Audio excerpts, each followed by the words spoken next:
Ang DTF2 dito sa Audion 2, dito ay ginagamit ang 7 days. May total 148 meters. Ito po yung printer head. Last na palit tayo November 2023.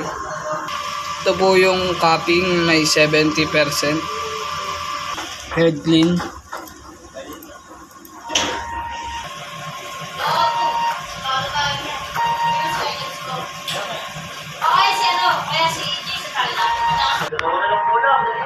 Nozzle check.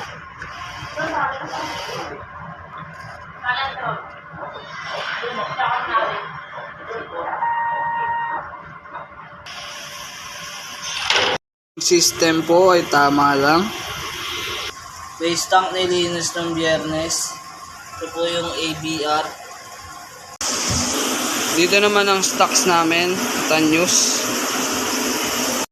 Yung records na nagamit, 3 sa white, 4 sa powder, 2 sa film. Daily output, daily checklist. Yun lamang po. Maraming salamat.